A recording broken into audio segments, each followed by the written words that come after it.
Welcome to BL Hub. If you're a lover of boys' love stories or you do kick your legs while watching two men kissing, then you are at the right place. Don't forget to subscribe, like, and share before we dive into this story. Thank you. We'd been together 3 years, blissful, intoxicating years where I believed in forever. He was the perfect alpha, tall, commanding, with obsidian eyes that melted me. As CEO of a tech empire, he owned the world, and once made me feel like his. Lately he'd grown distant, late nights, excuses of meetings. His scent carried another Omega's perfume. I'd ignored it, blaming stress. But tonight, with this new life inside me, I couldn't anymore. "I'm pregnant," I blurted out, holding up the test like evidence in a trial I was already losing. His glass froze midway to his lips. For a split second, something flickered in his eyes. Surprise? Joy? But it vanished, replaced by a cold mask I'd never seen before. He set the glass down with a deliberate clink. "Pregnant? How far along?" "About 8 weeks," I whispered, stepping closer.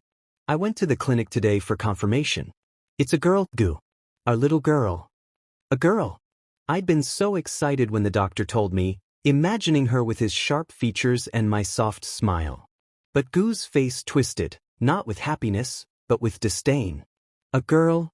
He laughed, a harsh, bitter sound that cut through me. "The family needs an alpha heir, see? Not some weak female pup." I recoiled as if he'd struck me. "What? Goo, this is our child. Our baby. Gender doesn't matter." "It matters to me," he snapped, his alpha pheromones flaring, dominating the room and making my knees weak. "And to my family. You think I can parade around a useless daughter? The Goo legacy demands strength, not this." Tears burned my eyes, but I fought them back. "Useless? She's not even born yet. And what about us? You said you loved me. You marked me." "Love?" He sneered, stepping forward until he towered over me. "You were a distraction, a thing. A pretty Omega to warm my bed while I sorted out real business. But now?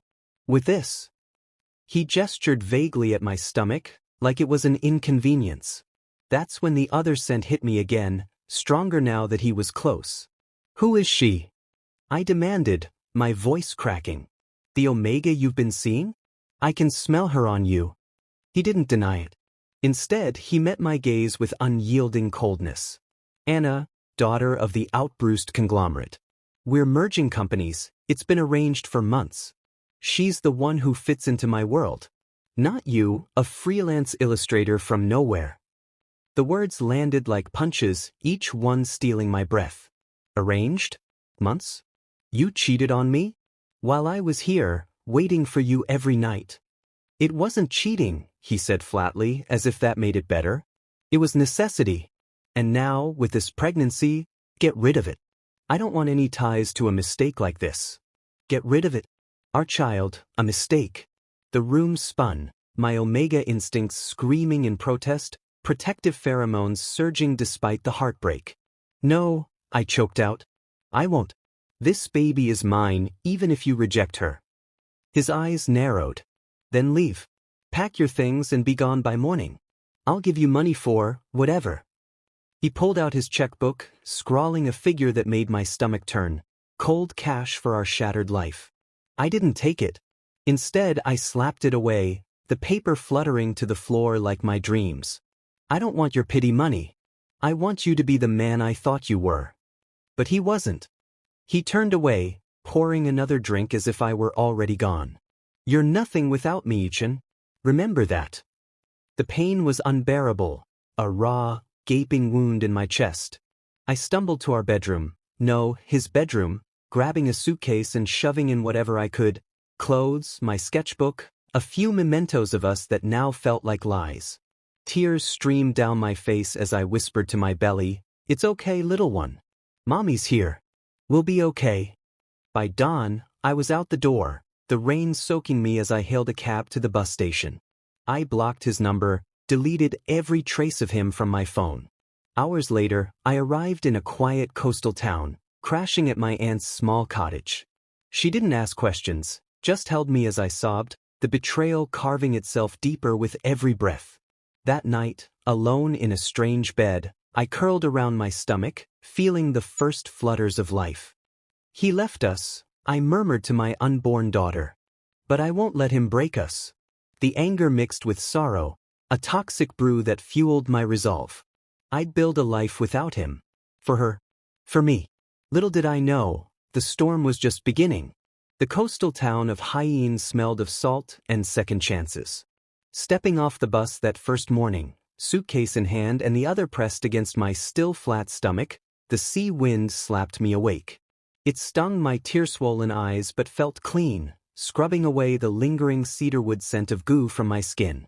My Aunt Malin lived in a weathered cottage near the beach. An unmarried beta who had fled the city long ago, she took one look at me, opened the door wider, and pressed ginger tea into my shaking hands. "You're keeping it?" she said. "Yes," I whispered, voice cracking. "Good," she said. She was practical and unflinching, the opposite of the fragile Omega the city saw in me. She gave me the attic room with its slanted ceiling and round window overlooking the ocean. Each night, I fell asleep to the waves, whispering to the life inside me, "We don't need him. We'll be enough." I hated that I missed him.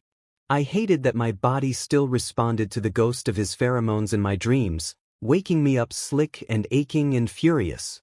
The years that followed blurred into a rhythm of survival and joy. I opened a tiny bookstore cafe on the main street the year Ruby turned 2. It was called Blue Orchid Pages, half children's bookstore, half cozy cafe with mismatched armchairs and shelves overflowing with picture books. I painted murals on the walls myself. Mermaids, dragons, little girls with flower crowns. My online art took off enough that I could hire a part-time beta girl to help on weekends. Ruby grew like seaweed in sunlight. By 3, she was chatter itself, endless questions, sticky fingers, wild curls that refused any braid. She called Anton, Nai, and me Daddy, in the sweetest, clearest voice. She loved drawing beside me at the counter, tongue poking out in concentration as she created colorful scribbles she insisted were sea dragons like Daddy's. She never asked about a father until she was almost 4.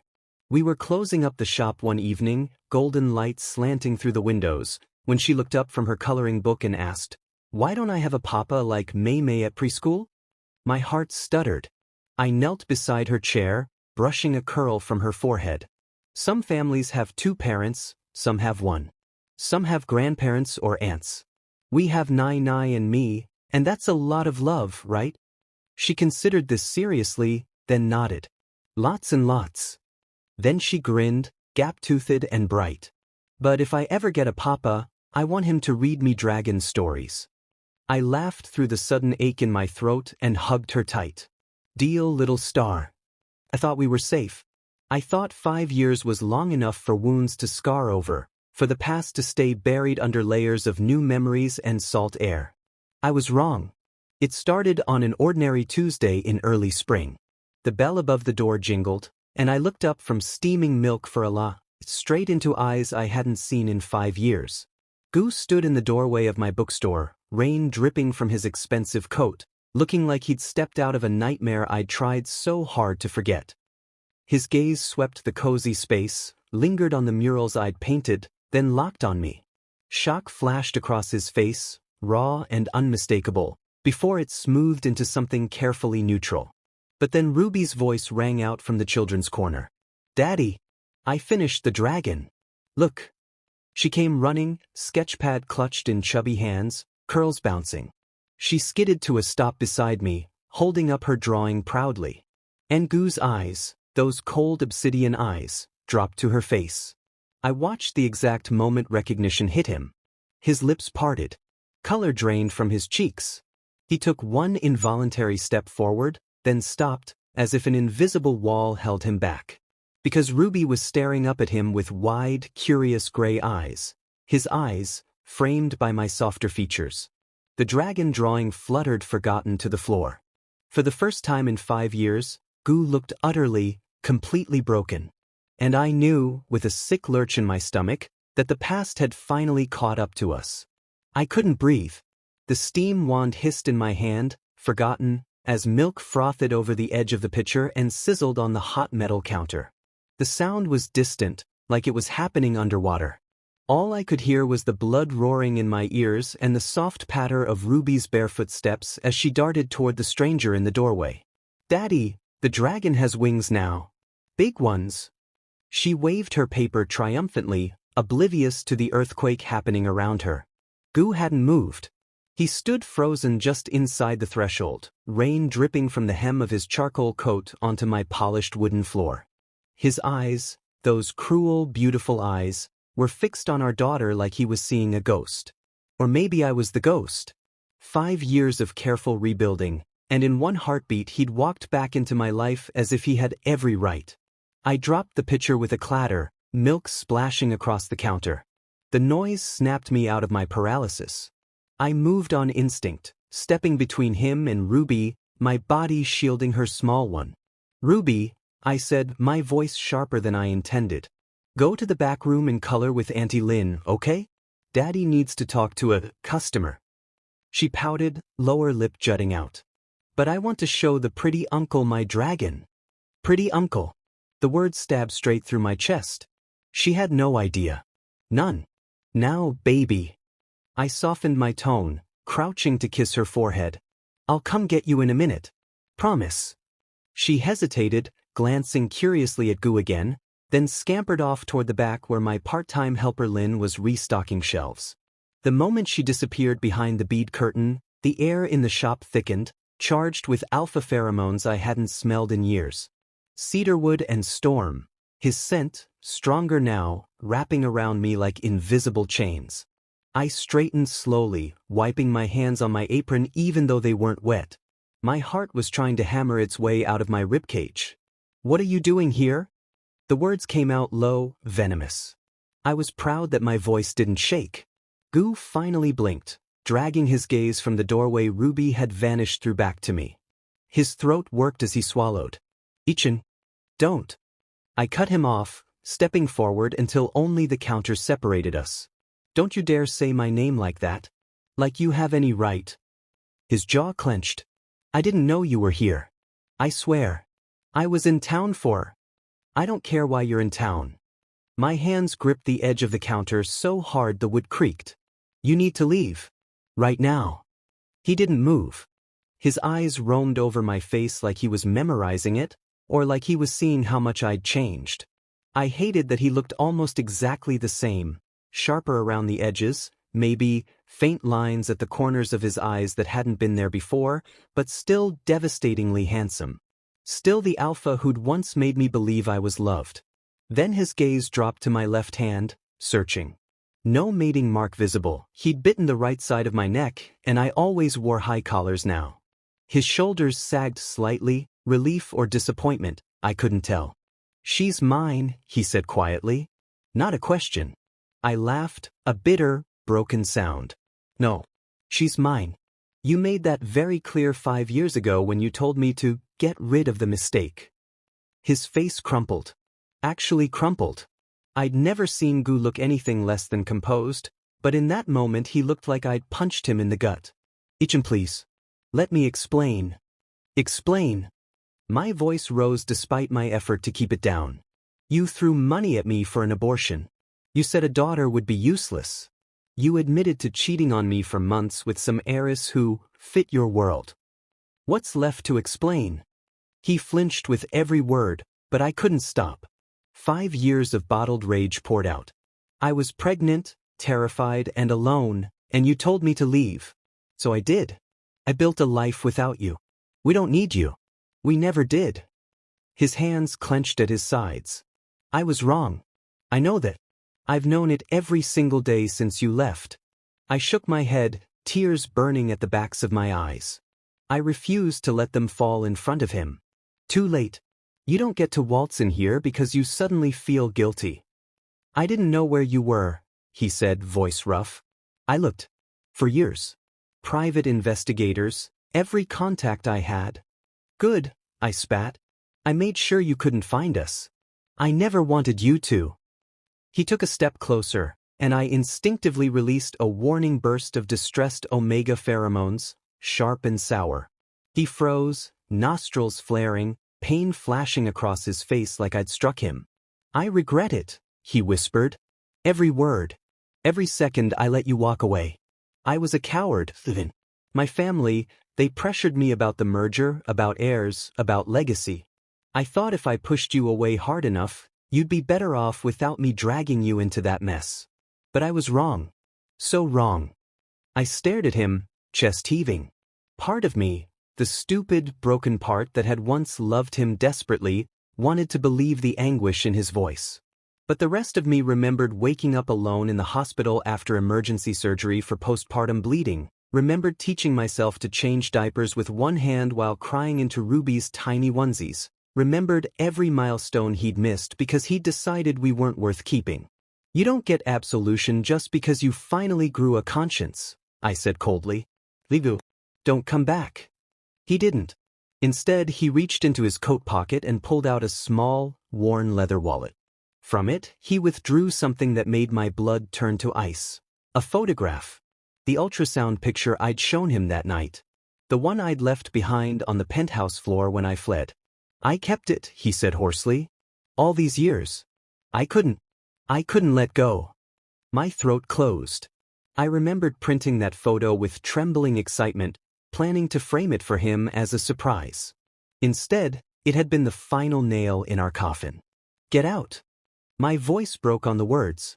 He hesitated, eyes pleading. Please. Just let me see her. Just once. No, I stepped around the counter, putting myself physically between him and the back room. You rejected her before she was born. You don't get to change your mind now because she's real and beautiful and perfect. His whole body sagged. For a moment, I thought he'd argue, push past me with that alpha strength I used to crave. But he didn't. He just looked at me with devastation in his eyes. I'll go, he said finally. For now. But I'm not leaving town. Not until you hear me out. All of it. He turned toward the door, pausing only to glance at Ruby's abandoned dragon drawing on the floor. He bent, carefully picking it up, smoothing the crumpled corner with reverent fingers. Then he placed it gently on the counter between us. Her wings are beautiful, he murmured. Just like her daddy's art. And then he was gone, the bell jingling softly behind him as rain swallowed him up again. I stood there for a long time, staring at the empty doorway, my hands shaking so badly I had to grip the counter to stay upright. Lynn emerged from the back, eyes wide. Was that? Yes, I whispered. She glanced at the ultrasound photo he'd left beside the drawing. Somehow he'd placed it there without me noticing, and her expressions softened with pity. What are you going to do? I looked toward the bead curtain where Ruby's happy humming drifted out. Protect her, I said fiercely. Whatever it takes. But even as I said it, dread coiled in my stomach. Because Gu didn't look like a man who'd give up easily.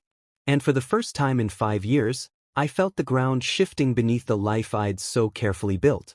He came back the very next morning. I was opening the shop at 8, flipping the chalkboard sign to open, and arranging the fresh muffins Lynn had baked before dawn when the bell jingled. I didn't need to look up to know it was him. His scent hit me first, cedarwood and rain, stronger than yesterday, like he'd deliberately let his pheromones loose to announce his presence. I froze with a tray of blueberry muffins halfway to the display case. Ruby was still upstairs with Aunt Maylin, thank the gods. I had 30 minutes before she'd come bouncing down demanding her morning hot chocolate with extra marshmallows. Gu stood just inside the door again, but this time he wasn't dripping wet. He wore a simple navy sweater and dark jeans, clothes I'd never seen on him before. No bespoke suit, no $1,000 watch. He looked almost approachable. It made me angrier. I said don't come back, I hissed, setting the tray down harder than necessary. I heard you. His voice was low, careful. I'm not here to fight. I just want a coffee. And maybe one of those muffins. I stared at him. You're serious? He nodded toward the menu board I'd painted myself. You make the best lattes I've ever had. I've missed them. Flattery. Classic alpha move. My jaw tightened. There are 3 other cafes on this street. Go bother one of them. I don't want their coffee. His eyes held mine, steady and pleading. I want to be here. In your space. Even if you hate me. I hated how my stupid Omega instincts fluttered at the words, "your space," like he was acknowledging everything I'd built without him. I turned my back, busying myself with the espresso machine to hide the heat rising in my cheeks. "Fine. One coffee. Then you leave." He didn't answer, just moved to the corner table by the window, the one with the best view of the sea, and sat down quietly. No demands, no looming over the counter. Just sat. I made his coffee in silence, hands steady through sheer willpower. When I set it in front of him, he murmured, "Thank you, Chin." I walked away without a word. He came every day after that. Always at 8, before the morning rush. Always the same order, black coffee, one muffin. He rotated flavors like he was trying to work through the entire menu. He never stayed longer than 30 minutes, never approached the counter if I was busy with customers, never tried to follow me into the back. But he watched. I felt his eyes on me constantly, soft, not predatory. He watched me steam milk with the same intensity he used to watch me during heats. He watched me laugh with regular customers, watched me rearrange books on shelves, watched me sketch new cover designs during slow moments. It was maddening. On day 4, he brought a small gift. He placed it on the counter while I was turned away. A beautifully bound blank sketchbook, thick creamy paper, the kind I could never justify buying for myself. No note. Just the book. I wanted to throw it in the trash. Instead, I shoved it under the counter and pretended I hadn't seen it. On day 6, he brought something for Ruby. She'd come downstairs by then, perched on her special stool behind the counter coloring while I worked. When the bell jingled, she looked up with her usual bright curiosity. "Pretty uncle is back," she announced loudly. Goo's lips twitched, the closest thing to a smile I'd seen from him since his return. He approached slowly, hands visible, like he was approaching a skittish animal. "Good morning, little star," he said softly. Ruby blinked up at him. "How do you know my nickname?" His gaze flicked to me, uncertain. "I gave him nothing." "I heard your daddy call you that," he said carefully. "It suits you." She considered this, then held up her drawing. "It's a mermaid dragon." He crouched to her level, actually crouched, expensive jeans and all, and studied the paper with grave seriousness. "This is incredible. The tail has scales and fins. Very creative." Ruby beamed. He reached into his coat pocket and pulled out a small set of professional watercolor pencils, the exact brand I used, the expensive German ones. He placed them gently on the counter beside her. "For your dragons," he told her.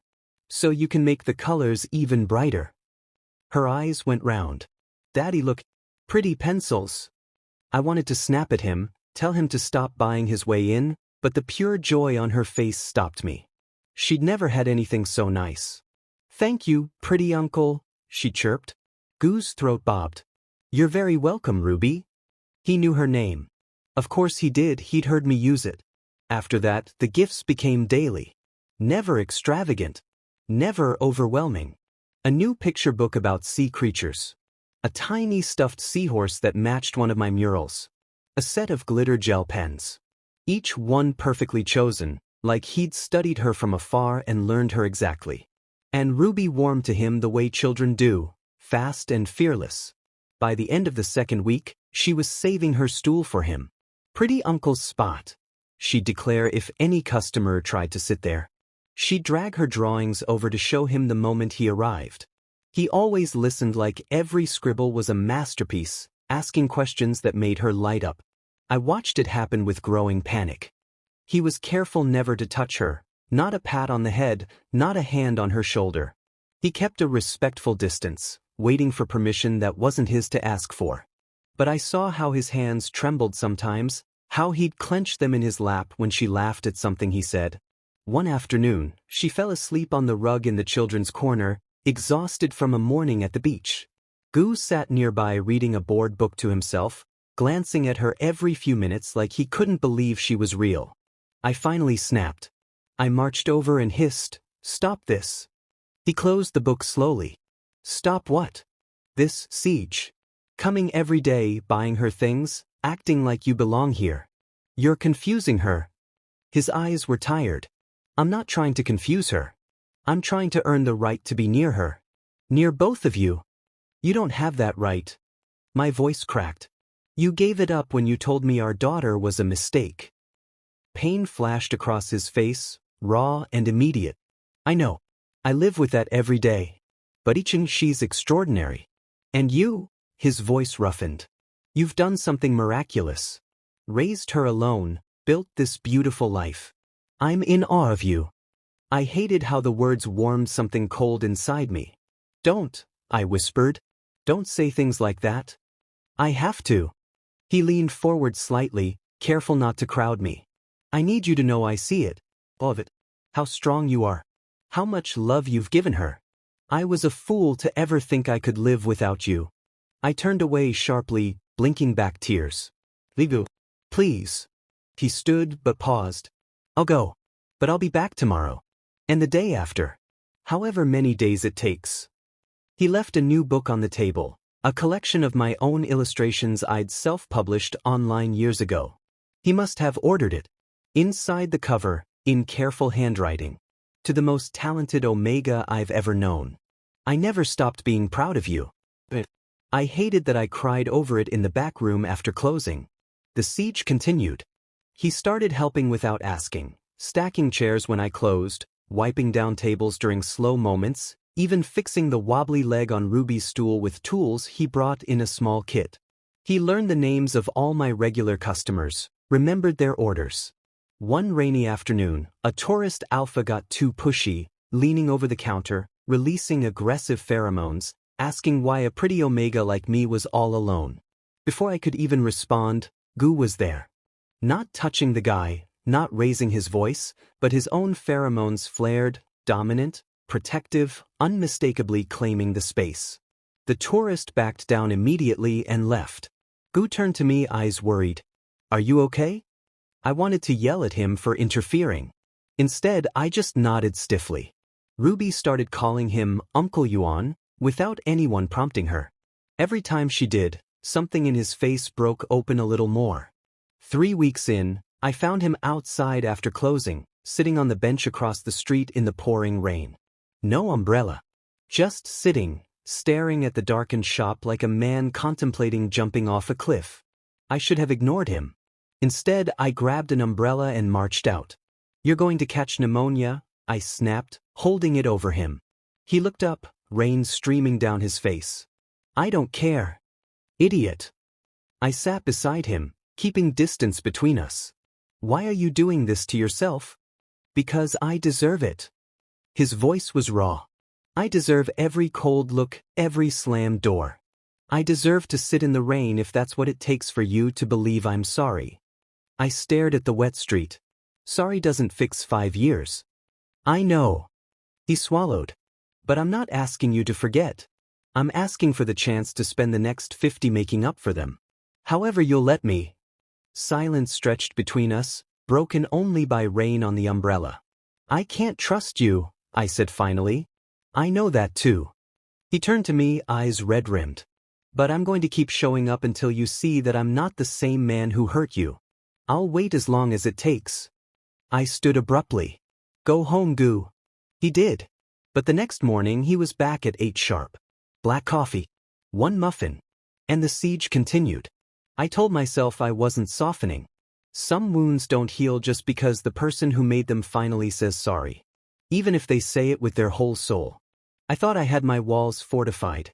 I told myself nothing Gu did, no gifts, no quiet help, no soft looks at our daughter, could breach them. Then Ruby got sick. By midnight she was burning up. Panic clawed up my throat, but I shoved it down. I'd handled fevers before. I gave her the proper dose of fever reducer, sponged her forehead with cool cloths, sang every lullaby I knew. Aunt Malin hovered nearby, worry etched deep in her face. By 3 a.m. the fever hadn't broken. She was listless, barely responding when I called her name.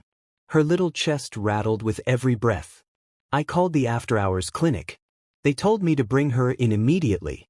The rain had started again, hard, driving sheets that turned the narrow streets into rivers.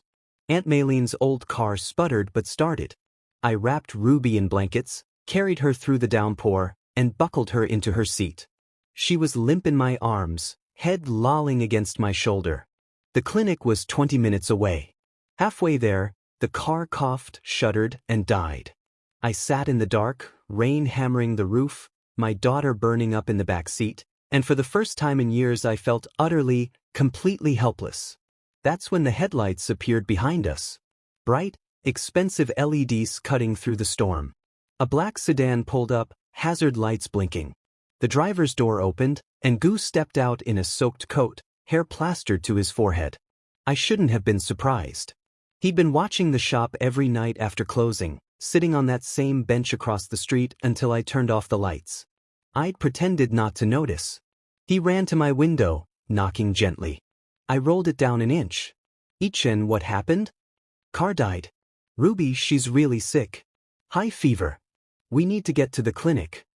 Without a word, he opened the back door, assessed her in one glance, and scooped her carefully into his arms, blankets and all. She murmured something incoherent, burrowing into his chest instinctively, drawn to the steady alpha warmth. I wanted to protest, to snatch her back, but there was no time. I grabbed her bag and followed him to his car. He laid her in the back seat, reclining it slightly, then turned to me. Get in. I'll drive. The clinic was chaotic, spring viruses sweeping through town, waiting room packed. Gu carried Ruby straight to the triage nurse, his voice calm but commanding. She's 4. Fever 39.8, unresponsive at times. Possible pneumonia. I sat by her bed in the dim room, holding her tiny hand while the 4 dripped into her arm. She finally slept, fever slowly coming down, but every raspy breath felt like a knife in my chest. Jiu never left.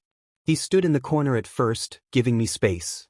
Then, when the nurse said only one parent could stay overnight, he quietly told her, I'll be in the waiting room. Call if anything changes. I didn't stop him. At 2 a.m., a nurse woke me. I dozed off in the chair. Ruby was crying, disoriented, pulling at her 4. Want daddy, want pop? I tried to soothe her, but she was frantic, fever spiking again. The nurse gave more medicine, but she wouldn't settle. I don't know why I did it. Exhaustion maybe. Or the raw terror of seeing my baby suffer. I texted him. She's asking for you. He was in the room in under a minute, still in the same clothes, eyes bloodshot. He looked like he'd been pacing the halls all night. He approached the bed slowly. Hey, little star, he whispered. Papa's here. Papa. The word hit me like a punch. She'd never called anyone that. But in her delirium, half asleep, she reached for him with her free arm. He sat carefully on the edge of the bed, letting her curl into his side. He stroked her damp curls, humming a low, soothing rumble, an alpha purr I hadn't heard in years. The sound omegas are wired to respond to. The sound that used to lull me to sleep after heats. Within minutes, her breathing evened out. She slept peacefully for the first time in hours. I watched from the chair, tears sliding silently down my face. He stayed like that all night, half reclined, her small body tucked against his chest, his hand never leaving her hair. At dawn, when the fever finally broke and she woke up groggy but smiling at him, calling him Papa, again with clear eyes this time, something inside me cracked wide open. He looked at me over her head, eyes wet. Thank you, he mouthed. I couldn't speak. She stayed in the hospital 2 more days. Gu was there every second, bringing me food I actually ate, reading Ruby endless stories in funny voices, learning from the nurses how to change her 4 dressings so I could nap. On the second afternoon, while Ruby napped, he stepped out to make a call. When he came back, his face was pale, jaw tight. I raised an eyebrow. I just resigned from the board, he said quietly. Effective immediately. I blinked. What? My family's company. I sold my shares back to them at a loss. Cut all ties. Legal teams drafting the papers now. I stared at him. Why? Because they're the reason I lost you. His voice was steady, but his hands shook. They threatened to disown me if I didn't marry Anna, produce an alpha heir. I was terrified of losing everything I'd worked for. So I chose wrong. I chose them over you. Over our daughter. He took a shaky breath. I won't make that mistake again. I don't want their empire. I want my family. You and Ruby. Whatever life we can build. Here, in this town, away from all of it. I'll start over. I'll learn to fix cars and stack chairs and make coffee if that's what it takes. I couldn't breathe. I also sent a public statement to the press, he continued, admitting I was wrong. That I abandoned the Omega I loved and my child because of cowardice and pressure. That I don't deserve forgiveness, but I'll spend my life trying to earn it. He pulled out his phone, showed me the draft already sent to major outlets. My hands trembled as I read it. His name, his reputation, everything he'd protected so fiercely, laid bare. First, I don't expect this to fix anything, he said softly. I know it doesn't erase the pain. But I needed you to see I'm not asking you to fit into my old world. I'm leaving it behind. For you. I looked at Ruby sleeping peacefully, then back at him. You didn't have to do this. Yes, I did. His voice broke. I should have done it 5 years ago. Silence stretched between us. Finally, I whispered, she called you Papa? He closed his eyes, a tear slipping down his cheek. I know. She's never said that before. I know. I stood, walked to the window, staring out at the gray sea. My heart felt raw, exposed. I'm not ready to forgive you, I said without turning around. I know that too. But, my throat closed. You can keep coming to the shop. And, you can read her bedtime stories. Sometimes. When she asks. Behind me, I heard his breath hitch. Thank you, Ichan. His voice was barely audible. Thank you for giving me that much. I didn't respond. I couldn't. But when visiting hours ended and he stood to leave, I didn't stop him from kissing Ruby's forehead gently and whispering, sleep well, little star. Papa will see you tomorrow. And for the first time in 5 years, I didn't correct her when she murmured, night, Papa, in her sleep. The walls weren't gone. But there was a crack now. And through it, a tiny sliver of light was starting to shine. Summer arrived like a gentle forgiveness. The days grew longer, the sea turned a brighter blue, and the shop filled with tourists who lingered over iced lattes and exclaimed over my murals. Ruby turned 5 in June, a small party on the beach with Aunt Maylin, Lynn, and a few preschool friends. I baked a dragon-shaped cake that leaned dangerously to one side, but Ruby declared it perfect. Gu was there too. Not as a guest, exactly. He'd become part of the rhythm of our lives without me ever formally inviting him in. He arrived early to help set up the picnic blanket, strung fairy lights along the driftwood logs, and grilled seafood with a focus that made me smile despite myself. When Ruby blew out her candles, she looked straight at him and said, "Make a wish with me, Papa." He did, eyes closed, face serious. I wondered what he wished for. I was too scared to ask. 3 months had passed since the hospital. 3 months of him proving, day after day, that his words weren't empty. He'd rented a small apartment 2 blocks from the shop. Nothing flashy, just a 1-bedroom with a tiny balcony overlooking the harbor. He learned to cook, badly at first, then better, brought us dinner on nights I was too exhausted to think. He fixed the leaking roof at the bookstore without being asked, repainted the faded sign above the door, and started volunteering at Ruby's preschool reading hour because she begged him to. He never pushed for more than I offered. Bedtime stories became a ritual. He'd arrive after closing, read whatever book Ruby thrust at him, often the same dragon adventure 3 times in a row, then tuck her in with a forehead kiss. Some nights I lingered in the doorway, watching the way she clung to his shirt, the way he lingered over her curls like he couldn't believe she was real. He never stayed after she fell asleep. Never asked to come into my room. Never tried to reclaim the mating mark that had faded to a faint scar on my neck. But I felt him watching me too, not with hunger, but with something deeper. Reverence. Like I was something precious he'd broken once and was terrified of touching again. My walls didn't crumble all at once. They eroded, slowly, like cliffs against the tide. It was the little things that wore me down. The way he memorized how I took my tea, milk first, 1 sugar. The way he defended me to a rude customer without raising his voice, just a quiet flare of protective pheromones that made the man apologize and leave.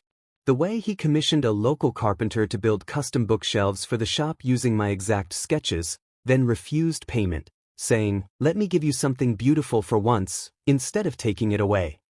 The way he looked at me sometimes, like I was the bravest thing he'd ever seen. And the way Ruby bloomed with him in her life. She drew pictures of our family, now, 3 stick figures holding hands, always the tall one with dark hair labeled Papa. I still had nightmares. Some nights I'd wake gasping, remembering his cold voice telling me to get rid of the mistake. I'd check on Ruby twice, 3 times, before I could sleep again. Gu never tried to erase those nights. When I woke trembling, he wasn't there, but in the morning, there'd be fresh flowers on the counter. No note. Just quiet acknowledgement. "I know you're still hurting. I'm still here." August brought a heat wave. The shop was slow one golden evening, the sun hanging low and orange over the water. Ruby was at a playdate, Aunt Maylin watching her. I closed early, drawn outside by the perfect light. I found Gu on the beach, building an elaborate sandcastle with moats and towers. He'd rolled up his sleeves, hair tousled by the breeze, looking younger than I'd seen him in years. He glanced up when I approached. "Thought I'd practice," he said with a shy half-smile. "Ruby wants a dragon castle next time." I sat on the sand a careful distance away, watching his hands shape the damp sand. Strong hands that had once thrown a check at me like I was disposable. "Why dragons?" he asked quietly after a while. "She's obsessed." I hugged my knees. When I was pregnant, alone, I used to tell her stories through my belly. About a little girl who rode dragons across the sea. Brave ones who protected her. I think she remembered somehow. His hand stilled. "You told her stories about being brave?" "About being enough," I corrected softly. "Just the 2 of us against the world." He was quiet for a long time. Then, "I'm so sorry I made you feel like you had to be brave alone." The words hung between us, simple and devastating. I swallowed hard. "I know you are." He looked at me then, eyes raw. "Do you believe I've changed?" I thought about it. Really thought. The man who'd stood in the rain for hours. Who'd walked away from an empire because it cost him us. Who'd sat up nights with a sick child he'd once rejected. Who'd waited months for a bedtime story invitation. "Yes," I whispered. "I believe you." Something shattered in his expression, relief so profound it looked like pain. He dropped the little sand shovel and shifted closer, but still not touching. His voice cracked. "I love you." I never stopped. Not for 1 second. Even when I was too stupid to show it. Even when I hurt you worst. "You're the only Omega I've ever wanted. The only one I'll ever want." Tears blurred my vision. "You broke me, Gu." "I know." His hands clenched in the sand. "And I'll spend my whole life trying to put the pieces back together. If you let me." I looked at the sandcastle, at the careful towers he'd built. At the man kneeling in the sand, waiting for judgment he knew he deserved. And I realized something. I wasn't afraid anymore. Not of him hurting me again. Not of trusting. Not of loving. Because he'd proven, over months of quiet, steady devotion, that he'd choose us. Every time. No matter the cost. I reached out slowly, my fingers brushing his cheek. He froze, eyes wide, like he couldn't believe I was touching him willingly. "I'm not ready to mate again," I said softly. "Not yet. The mark, it's still too much." He nodded frantically. "Anything. Whatever you need. Always." But I took a deep breath. "I want to try. As a family. For real this time." His breath left him in a rush. Tears spilled down his cheeks, unashamed, alpha-strong tears. Wait." I smiled through my own tears. "There's something else." I pulled the small velvet box from my pocket, the one I'd carried for a week, trying to find courage. His eyes went huge. "I had it made," I said, opening it to reveal a simple platinum band engraved with tiny stars and waves. No pheromones. No claiming bite. Just a promise. From me to you. I took his trembling left hand and slid the ring onto his finger. "Gu," I said, voice steady despite the tears, "will you marry me? Not as Alpha and Omega. Just as us. As partners. As parents to our little star." He stared at the ring, then at me, utterly speechless. Then he laughed, a broken, joyful sound, and pulled me into his arms. I went willingly. Yes, he whispered against my hair. Yes, yes, 1,000 times yes. We stayed like that as the sun dipped below the horizon, painting the sky in fire and gold. His scent wrapped around me, cedarwood and storm, but softer now. Footsteps pattered on the sand. We looked up to see Ruby running toward us, Aunt Maylin trailing behind with a knowing smile. Papa, Daddy, look what I found. She held up a perfect spiral shell, then stopped, staring at us wrapped together. Are we hugging now? Gu opened one arm. Come here, little star. She launched herself at us, giggling as we caught her between us. A family pile in the sand, laughing and crying all at once. Later, when the stars came out, Gu carried a sleepy Ruby home on his shoulders. I walked beside them, his free hand intertwined with mine, the new ring glinting in the moonlight. At the cottage door he paused. One more thing, he said softly. From his pocket he pulled another small box. Inside was a delicate silver necklace, a pendant shaped like a dragon curling protectively around a star. For you, he murmured. Not a mark. Just a reminder that I'll protect you both. Always. I let him fasten it around my neck, his fingers gentle. Then, in the quiet of the porch light, he dropped to one knee, not in grand gesture, but in quiet promise, and pressed a kiss to my belly, right where our daughter had once grown. I left you pregnant and alone once, he whispered against my shirt. I swear on everything I am, you'll never be alone again. I threaded my fingers through his hair, heart full to bursting. I know, I said. I believe you. Above us, the real stars glittered like a million tiny dragons watching over their own. And for the first time in 5 years, I felt whole. We weren't a fairy tale. We were something better, messy, scarred, hard one. But we were ours, finally and forever. Thank you all for watching. If you love this story, please show your support by subscribing and turning on the notification bell so you don't miss more amazing BL stories like this one.